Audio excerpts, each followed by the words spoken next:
வணக்கம். இதில் சூரியன் நீச்சம் பற்றி பார்ப்போம். சூரியன் நீச்சமாவது என்றால் அது ஐப்பசி மாதம் பிறந்தவர்களுக்கு சூரியன் நீச்சமாக இருக்கும். அதாவது துலா ராசியில் இருக்கும். துலா ராசியில் சூரியன் செவ்வாயினுடைய நட்சத்திரமான சித்திரையிலோ அல்லது சுவாதியிலேயோ, ராகு நட்சத்திரமான சுவாதியிலேயோ அல்லது குருவின் நட்சத்திரமான விசாகத்திலே இருக்கும். எப்படி இருந்தாலும் டிகிரி கணக்கு பார்க்க வேண்டாம் என்று கைத்து கொண்டால் துலாத்தில் இருந்தாலே நீச்சம்தான். ஐப்பசியில் பிறந்தவர்கள் தகப்பனாருடன் சந்தோஷமாக இருக்க மாட்டார்கள். அவர்களை இவர்களுக்கு பிடிக்காது, அல்லது தந்தைக்கு மகனை பிடிக்காது, மகளை பிடிக்காது என்று ஒரு பொது கருத்து இருக்கிறது. அது அப்படித்தானா? எல்லோருக்கும் அப்படித்தான் இருக்குமா என்று பார்க்க வேண்டும். இந்த சூரியன் நீச்சம் என்பது லக்னத்தை பொறுத்து தான் பலன்கள் மாறும் என்பது உறுதி. அதன்படி இந்த சூரியன் நீச்சமான ஜாதகத்தில் மேஷ லக்னத்தில் பிறந்திருந்தார். மேஷ லக்னத்துக்கு 5 குடையவன் நீச்சம், அதிலும் 7ஆம் இடத்து நீச்சம் என்பதால் கடத்திர தோஷமும் உண்டாகிறது. 5ஆம் இடத்துக்கார நீச்சம் என்பதால் புத்திர தோஷமும் உண்டாகிறது. பூர்வ புண்ணிய ஸ்தானத்துக்கு உண்டான பலன்களும் கெடுகிறது. இதில் குருவினுடைய சாரம் பெற்றிருந்தால், விசாகத்தில் இருந்தால் சுமாரான நற்பலன்களை சூரிய திசையில் பெறலாம். மற்றபடி சுவாதியில் இருந்தாலோ செவ்வாயினுடைய நட்சத்திரத்தில் இருந்தாலோ நிச்சயமாக நற்பலன்கள் நடக்கும் என்று சொல்ல முடியாது. சூரியனும் செவ்வாயும் நட்பு என்றாலும் கூட செவ்வாய் அஷ்டமாதிபதி என்கின்ற காரணத்தினால் மேஷ லக்னத்திற்கு 7ஆம் இடத்தில் கெடுதலையே செய்வார். எனவே மேஷ லக்னத்துக்கு சூரியன் நீச்சமாகி திசை வருவது மிக சிறப்பு என்று சொல்ல முடியாது. ரிஷப லக்னம். ரிஷப லக்னத்துக்கு செவ்வாய் சூரியன் 6லே நீச்சமாகிறார். 4 குடையவர் 6லே சென்றாலே பாவம். சுகாதிபதி 6ல் சென்று விட்டார் என்ற காரணத்தினால் இவர்களுக்கு எந்த சுகமும் கிடைக்காது என்று சொல்லலாம். சுகமாக இருக்க வேண்டிய ஒரு கிரகமே போய் 4 குடையவனே 6ல் இருந்து விட்டால் வியாதிகள் இருக்கும், நீச்சமான வியாதி இருக்கும், தோல் வியாதி இருக்கும், உஷ்ண சம்பந்தமான வியாதிகள் இருக்கும் என்று கூட கூறலாம். இவருக்கு கூட ஒரு சின்ன யோகாதிபதி தான் ரிஷபலக்னத்திற்கு என்று சாஸ்திரம் சொல்லுகிறது. எனவே ரிஷபலக்னத்திற்கும் மறைந்துவிட்ட சூரியன், நீச்சமான சூரியன் நல்லதல்ல என்பதே கருத்து. சரி, மிதுன லக்னம். மிதுன லக்னத்துக்கு வெற்றி ஸ்தானாதிபதி சூரியன் 3 குடையவன் 5ஆம் இடத்தில் நீச்சம் பெற்றதால் புத்திர தோஷமும் உண்டாகும். 3ஆம் அதிபதி அங்கு போய் நீச்சமாவதால் இவர்களுக்கு இளைய சகோதரம் சகோதரிகளில் ப்ராப்ளம் இருக்கும். இருக்காது, இருந்தால் அவர்கள் பிரச்சனையோடு கஷ்டப்படுவார்கள். இவர்களுக்கும் வெற்றி என்பது சுலபமாக கிடைக்காது. இவர்கள் அடிமை தொழிலுக்குத்தான் செலவழித்து இருக்கும். அதுவும் கஷ்டமான ஜீவனமாகத்தான் இருக்கும். சரி, கடக லக்னத்துக்கு சூரியன் நீச்சமானார். கடக லக்னத்துக்கு சூரியன் நீச்சமாகி, அதாவது ஐப்பசி மாதம் பிறந்திருந்தால் நிச்சயமாக 2 குடையவன் நீச்சம் என்ற காரணத்தினால் பணப்பற்றாக்குறை இருக்கும். 4லே ஒரு கிரகம் நீச்சம் என்ற கணக்கில் சுகபங்கமும் ஏற்படும், ஆரோக்கியமும் சிறிது கெடும். இதெல்லாம் சூரிய திசை வரும்போது நடக்கும். எல்லா திசையும் இருக்குமா என்பது சந்தேகமே. நல்ல திசைகள் வரும்போது எப்படியாவது சமாளித்து கொண்டு சென்றுவிடும். ஆனால் சூரிய திசை வரும்போது இவையெல்லாம் காட்டும். சரி, சிம்ம லக்னத்துக்கு. சிம்ம லக்னத்துக்கு லக்னாதிபதியே 3ல் நீச்சம்.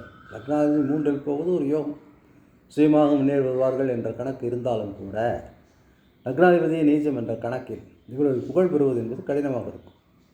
இவர்கள் பணக்காரனாலும் பெரிய பதவிக்கு சென்றாலும் புகழடையாமல் சாதாரணமான வாழ்க்கையிலே இருப்பார்கள்.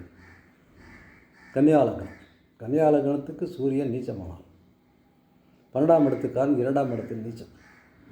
செலவினங்கள் குறையும் என்று சொன்னாலும் 2ஆம் இடத்தில் ஒரு கிரகம் நீச்சம் என்ற கணக்கில் வரவும் இருக்காது. இவர்களுக்கு வரவும் அதிகம் இருக்காது, அதனால் செலவும் அதிகம் இருக்காது. செலவு செய்யவே இவர்களுக்கு பணம் இருக்காது. அதேபோல் செலவும் அதிகமாக இருக்காது. அப்படியே கொஞ்சம் பணம் வந்தாலும் செலவாகிவிடும். ஏனென்றால் விரையாதிபதி 2ல் இருப்பது விரயத்தையே காட்டுகிறது. தனாதிபதி விரயத்தில் இருந்தாலும் அதையே காட்டும். இருந்தாலும் விரையாதிபதி நீச்சமாக இங்கு இருப்பது, 2ஆம் இடத்தில் நீச்சம். ஒரு கிரகம் நீச்சம் என்பது முக்கியம். சூரியன் அங்கு இருப்பதால் ஒரு வேளை சுக்கிரன் இந்த கன்னியில் இருந்தாலோ, புதன் கன்னியில் இருந்தாலோ, அப்படி ஏதாவது மாறி ஏறி வந்து நீச்சமங்க ராஜயோகம் போன்ற சுக்கிரனுக்கு சில பலன்கள் கிடைத்திருந்தாலோ, அல்லது சூரியன் கூடவே சுக்கிரன் இருந்தாலோ மட்டும் இவர்களுக்கு தனபாகியம் இருக்கும்.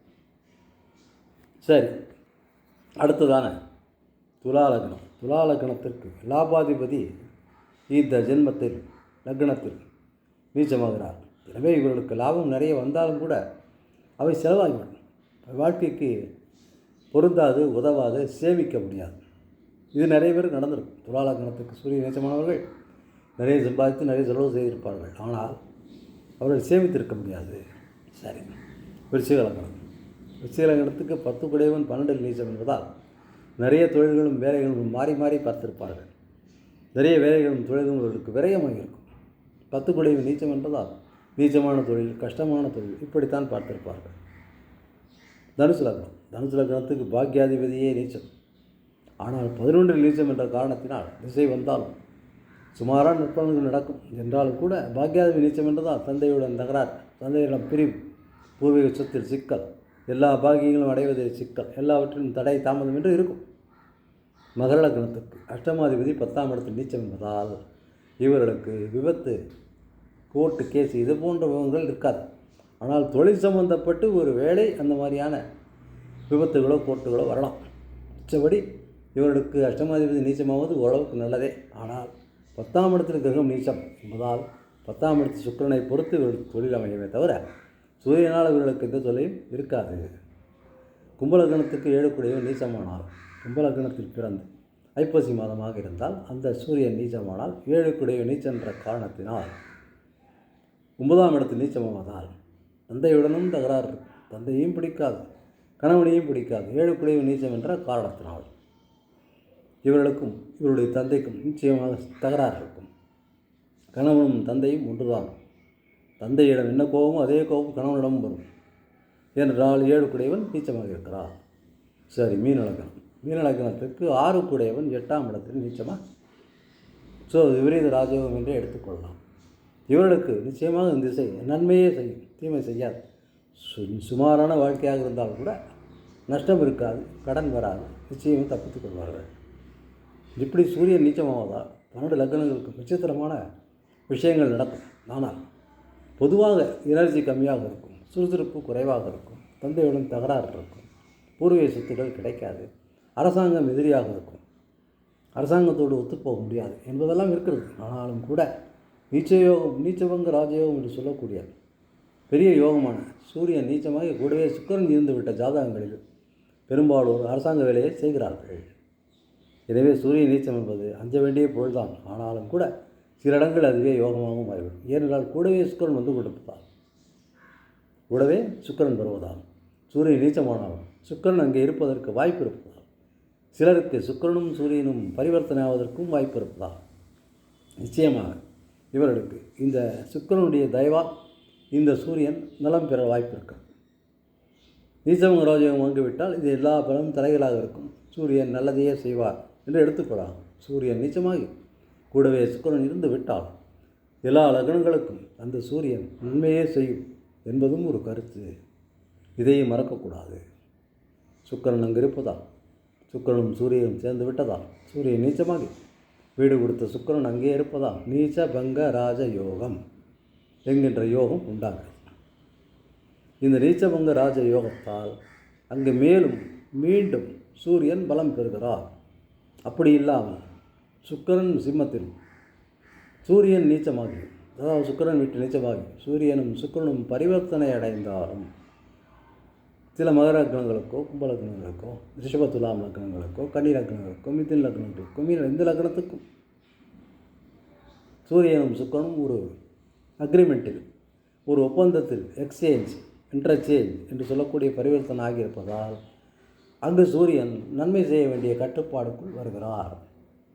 எப்படி இருந்தாலும் குருவனுடைய சாரம் பெற்ற சூரியனாக இருந்தால் நன்மையை செய்யும் என்றும், சுவாதியில் இருக்கும் சூரியன், ராகுச்சாரத்தில் இருக்கும் சூரியன் கெடுதலே செய்யும் என்றும் பொதுவாக கொள்ளலாம். இதிலும் குரு பார்த்தால் அந்த ஒரு மாதத்தில் மட்டும் இப்படி இருந்தது அப்படி இருந்தது என்பதெல்லாம் இருக்கிறது. ஒருவேளை பலமாக இருந்த குரு பார்த்திருந்தால், எங்கிருந்தும் பலமாக இருந்தால் அவர் குரு பார்க்க முடியாது. இந்த நீச்சமான சூரியனை அப்படித்தான் அமைத்திருக்கிறார்கள். விருச்சிகத்தில் சந்திரன் நீச்சமானால் கூட குரு உச்சமாகி பார்த்து விட முடியும். ஆனால் குரு உச்சமாகி சூரியன் நீச்சமாகி பார்க்க முடியாது. குரு சொந்த வீட்டில் இருந்தாலும் பார்க்க முடியாது. மீனத்திலிருந்தும் துலாத்தின் மீது பார்வை இல்லை, தனுசிலிருந்தும் துலாத்தின் மீது பார்வை இல்லை. கடகத்தில் இருந்தாலும் குருவின் பார்வை இது துலாத்துக்கு கிடைக்காது. எனவே சூரியன் நீச்சம்தான். இதை மனதில் கொண்டு சூரிய பரிகாரங்களை செய்து, சூரிய நமஸ்காரம் செய்து, காலையில் சூரியன் வருவதற்கு முன்பு எழுந்து தினந்தோறும் சூரிய வெயிலில் 5 நிமிடமாக நின்று சூரியனுக்கு உண்டான காயத்ரி மந்திரங்களை சொல்லி அல்லது சூரியனுக்கு உண்டான தேவதா மந்திரங்களை உச்சரித்து அல்லது சூரியனுக்கு உண்டான கோதுமையை சாப்பிட்டு அல்லது சூரியனுக்கு உண்டான கோதுமை மாவு கோதுமையை தானம் செய்வதென்றால் கோவிலுக்கு தான் தர வேண்டும் என்றல்ல. ஏழைப்பாளைகளுக்கு உணவளிக்கலாம், கோதுமை சோறு தரலாம், கோதுமை மாவு வாங்கி ஏழைப்பாளைகளுக்கு சமைப்பதற்கு கொடுத்து விடலாம். இப்படியெல்லாம் செய்தாலும் கூட இந்த சூரியன் சாந்தப்படுகிறார் என்பது உறுதி.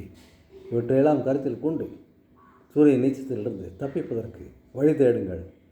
வேறு கன்சல்டேஷனுக்கு எங்களை அணுகவும். வாட்ஸ்அப் எண்ணை நான் சொல்லியிருக்கிறேன். அந்த வெப்சைட்டில் பார்த்து நீங்கள் வரவும். 9884088636. நன்றி, வணக்கம்.